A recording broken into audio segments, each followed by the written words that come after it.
Guys, स्वागत है आपका सक्सेस अपनेक्स यूट्यूब चैनल पर और 5000 plus mechanical engineering objective questions की सीरीज में थ्योरी ऑफ मशीन्स को डिस्कस करते हुए हम 7th लेक्चर पर पहुंच चुके हैं। और इसके अलावा प्रोडक्शन में हम मेटल कटिंग मशीन टूल निपटा चुके हैं, फ्लूइड मैकेनिक्स पूरी तरीके से निपट चुका है। इसके अलावा इंजीनियरिंग मैकेनिक्स के भी वीडियोस आने चालू हैं और जल्दी हम थ्योरी ऑफ मशीन को भी निपटाएंगे। पिछले वाले क्वेश्चन में हमने डिस्कस किया था कि मान लो एक किस तरीके से लिंक है और दूसरी इस तरीके से लिंक है।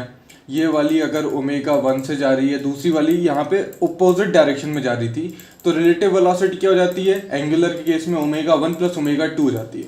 इस केस में दोनों लिंक सेम डायरेक्शन में घूम रही है, तो relative velocity omega 1 minus omega 2 हो जाएगी। और आपको रबिंग वेलोसिटी चाहिए तो आर मल्टीप्लाई कर दो, omega 1 minus omega 2 into R आ जाएगा। इंपॉर्टेंट क्वेश्चन है। ABCD is a 4 bar mechanism जिसमें AB जो है वो 310 है, CD 450 दिया हुआ है। AB और CD both perpendicular to the fix link AD और हमसे पूछ रहा है कि C की वेलोसिटी बताओ जबकि V की वेलोसिटी V है। देखो, ये जो केस है ना, ये एक स्टैंडर्ड केस है। इसमें जो BC लिंक है वो आपके सिर्फ और सिर्फ ट्रांसलेशन मोशन दिखा रही है, इसमें कोई भी रोटेशनल मोशन नहीं है। मतलब अगर आप ओमेगा 3 निकालने जाओगे तो आपका 0 आ जाएगा।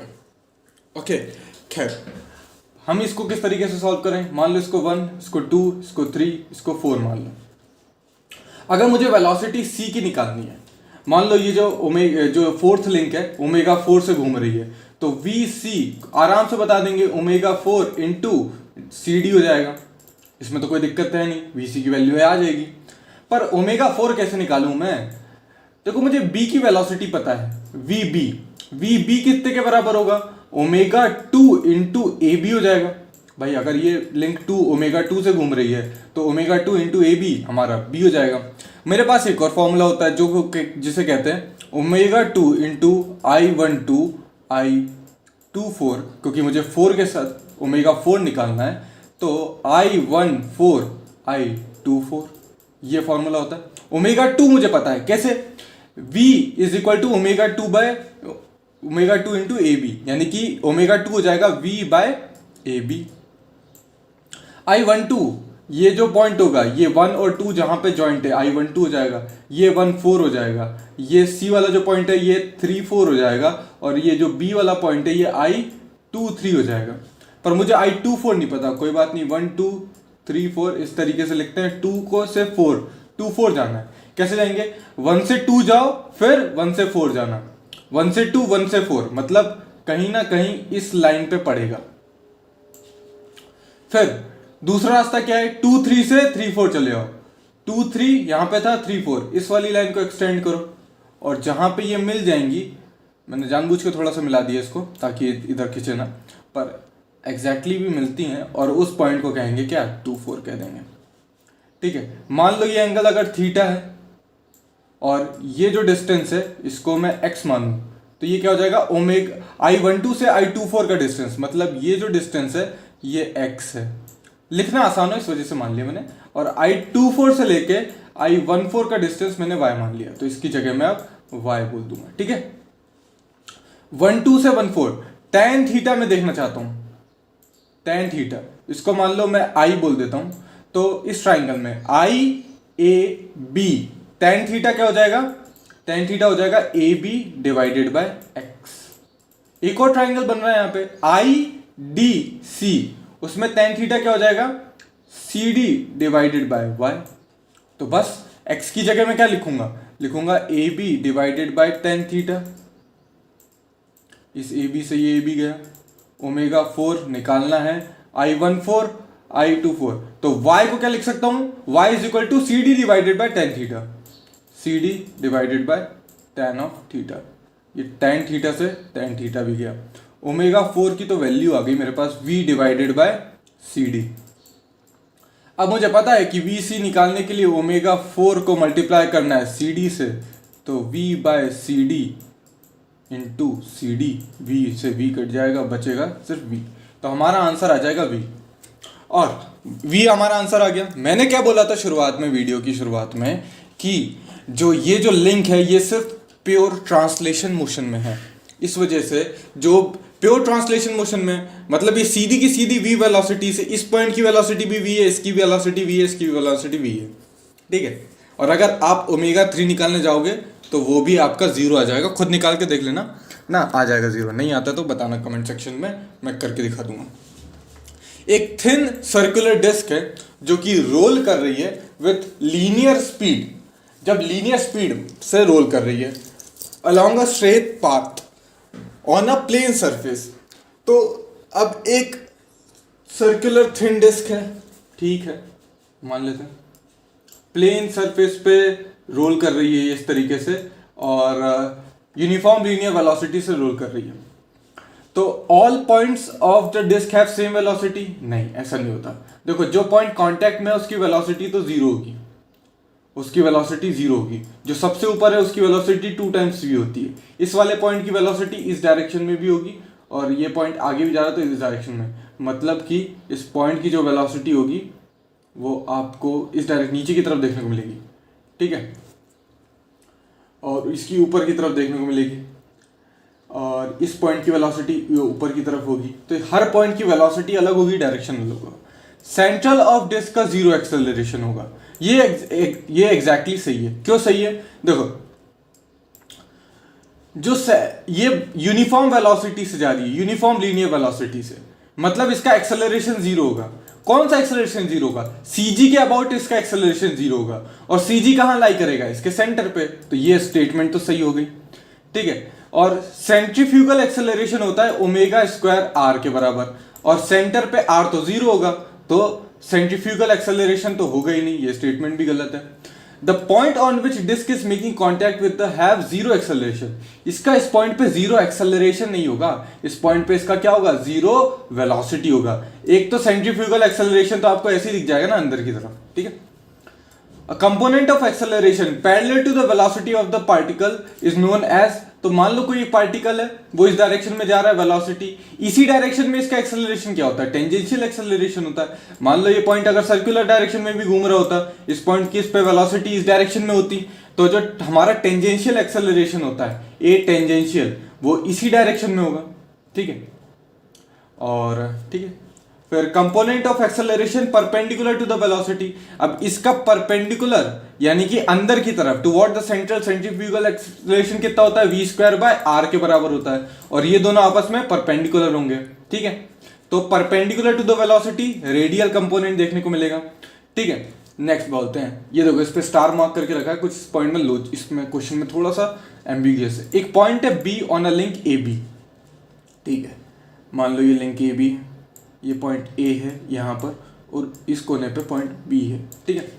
ए B moves with respect to A with an angular velocity of omega, मतलब ये ओमेगा वेलोसिटी से इस तरीके से घूम रही होगी, पूरी लिंक ही घूम रही होगी, रिजिड लिंक है। तो total acceleration of the B with respect to A हमें निकालना। तो यार देखो, ये बी पॉइंट अगर इस डायरेक्शन में है तो इस केस में इसका एक एक्सेलरेशन इधर से डायरेक्शन में तो होगा, जो कि कितने बराबर हो जाएगा? ओमेगा स्क्वायर ए बी के बराबर हो जाएगा। मतलब ये रेडियल एक्सेलरेशन तो इसका डेफिनेटली होगा, ठीक है। अब चूंकि इसने ये नहीं बताया कहीं पे भी कि इस जो लिंक है इसका कुछ एंगुलर एक्सेलरेशन भी है। जब इसका एंगुलर एक्सेलरेशन होगा तो उस एंगुलर एक्सेलरेशन के कारण इसका linear acceleration alpha A B भी होगा। इसके बारे में इसने कोई बात कही नहीं। इसने ये भी नहीं बताया कि जो पॉइंट है ये इस पे स्लाइड भी कर रहा हो, तो कोरियोलिस एक्सेलरेशन की बात भी यहाँ पे नहीं होती, ठीक है। तो इसमें सिर्फ बात रेडियल के बारे में तो बात इसने सही की है, ठीक है, पर इसके अलावा इसने कोई भी बात सही नहीं की है। तो मेरे ख्याल से सिर्फ रेडियल एक्सेलरेशन कहना सही होगा। टेंजेंशियल कंपोनेंट तब कह सकते थे जब तो हमारे पास हमें ये पता होता कि कुछ अल्फा की वैल्यू है, अल्फा की वैल्यू भी हमें नहीं पता, तो हमें ये नहीं कह सकते कि इस बी पॉइंट का कोई टेंजेंशियल एक्सेलरेशन होगा, ठीक है। और इवन इसने ये भी नहीं कहा कि जो ए पॉइंट है वो फिक्स है कि नहीं है, तो काफ़ी एम्बिगस था। इस वजह से रेडियल कहना तो एक बार को सेफ होगा, बाकी कुछ को एग्जैक्टली नहीं कहा जा सकता। The acceleration of the particle at any instant has two component, that is radial component and tangential component. ये जो होते हैं वो आपस में परपेंडिकुलर होते हैं, तो मैंने बता ही दिया। एक पॉइंट बी है on the rigid link A B moves with respect to A with an angular velocity omega. Radial component कितना हो जाता है? तो वो हो जाता है ओमेगा स्क्वायर ए बी के बराबर। अब v आपको पता है v ए बी जो होता है वो ओमेगा ए बी के बराबर हो, sorry omega into A B के बराबर होता है, omega A B, omega into A B, ठीक है। ओमेगा स्क्वायर की जगह V A B by A B रख दोगे तो यही फॉर्मूला आपको इस तरीके से देखने को, वी ए बी का square divided by A B. यहाँ पे वी ए बी क्या है, velocity of A with respect to B, ठीक है।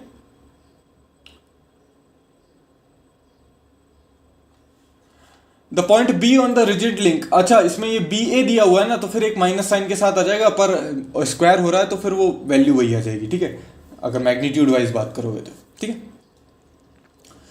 A point B on the link A B moves with respect to angular velocity से, angular acceleration कितना हो जाएगा, देखिए एंगुलर एक्सेलरेशन, यहाँ पे एंगुलर एक्सेलरेशन जो होगा, एंगुलर एक्सेलरेशन वो हो जाएगा आपका अल्फा के बराबर होता है, जो कि अभी मैंने बताया था आपको कि अल्फा इंटू ए बी जो होता है वो टेंजेंशियल एक्सेलरेशन के बराबर होता है।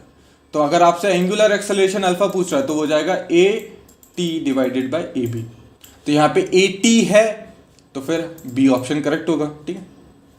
The centre of gravity of a coupler link of a 4 bar mechanism will experience both linear and acceleration, angular acceleration. ये जो 4 बार मैकेनिज्म इस तरीके से बनाते हैं ना, अगर ये किसी भी एक जनरल पॉइंट पे बात करें तो ये जो हमारी जो लिंक होगी, ये थर्ड लिंक, ये 1 2 3, ये वाली सॉरी ये 4 हो जाएगी, ठीक है। ये जो फिक्स लिंक होगी, ये फिक्स लिंक होगी 1, तो ये जो थर्ड लिंक होती है ना, ये आप इसका जो सेंटर होता है, सेंटर ऑफ ग्रेविटी होता है, वो उसके पास लीनियर एक्सेलरेशन भी होता है, ये लीनियर वेलोसिटी भी होती है और एंगुलर वेलोसिटी भी होती है, ठीक है।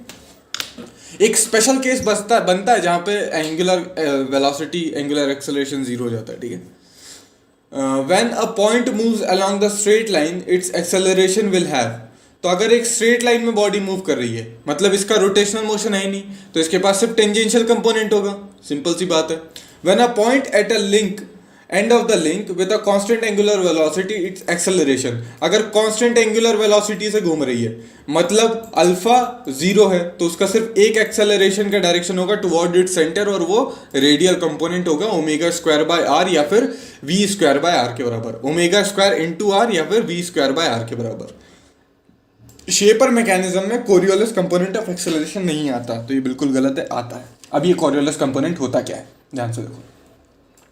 मान लो ये लिंक है, अब मान लो ये पॉइंट था यहाँ पे, और ये लिंक जो है वो ओमेगा से घूम रही है, तो कुछ टाइम बाद ये जो लिंक है वो आपको इस तरीके से देखने को मिल जाएगी, और ये पॉइंट ए जो है वो कहीं यहाँ आ जाएगा, ठीक है।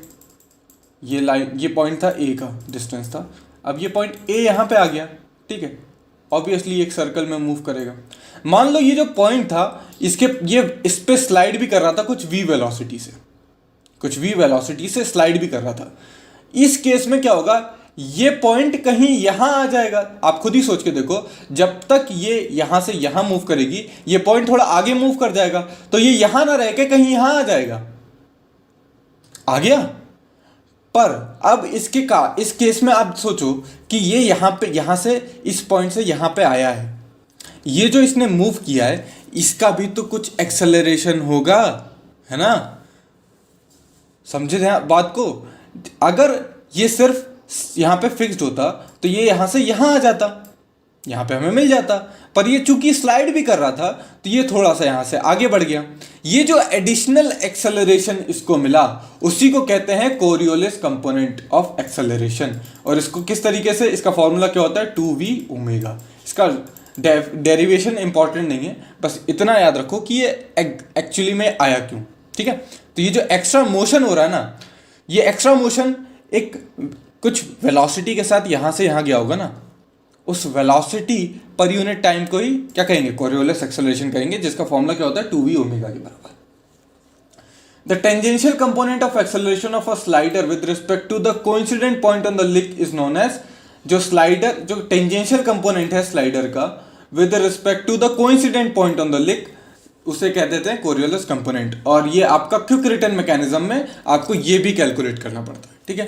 कोरियोलिस कंपोनेंट जो होता है वो perpendicular to the sliding surface होता है, ठीक है। जो इस तरीके से अगर यहाँ पे ये मान लो ये ओमेगा वेलोसिटी से घूम रहा है और ये पॉइंट के पास इस तरीके से वेलोसिटी भी है, ओमेगा भी है, वेलोसिटी भी है।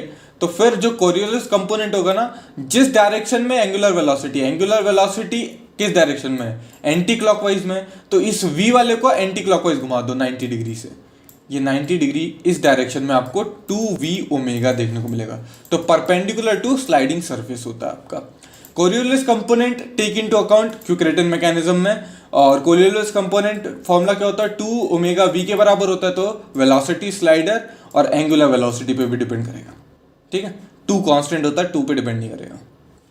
A body in motion will be subjected to Coriolis acceleration when the body is, तो कोरियोलिस एक्सेलरेशन कब होता है, जब बॉडी रोटेट तो करे। ये वाला जो पॉइंट था, ये वाला पॉइंट इस लिंक पे होने के कारण रोटेट तो कर रहा था, जैसे यहाँ पे मैंने डायग्राम बनाया था, ये पॉइंट यहाँ से रोटेट करता हुआ आया और ये जो इतना गया वो ट्रांसलेशन करता गया, स्लाइड करता हुआ गया, ठीक है। तो रोटेट भी करे while sliding over another body, then the Coriolis acceleration will come into the play. A slider moves at a velocity v on the link revolving at omega radians per second. तो Coriolis acceleration 2 omega v के बराबर हो जाएगा। और Coriolis acceleration मैंने बताया था, ये अगर स्लाइडर है और ये इस तरीके से, सॉरी यहाँ पे स्लाइडर है, ये इस v वेलोसिटी से ओमेगा से रोटेट भी कर रहा है, तो इसका 90 डिग्री पे होगा। इस वेलोसिटी को इस ओमेगा के सेंस में 90 डिग्री से घुमा देते हैं और बीच का जो एक्शन होता है, एंगल होता है, 90 डिग्री के बराबर होता है, ठीक है। तो वही सारी चीज़ें इस क्वेश्चन में पूछी गई। So that's the end of the video. Thanks for watching and as always have a nice day.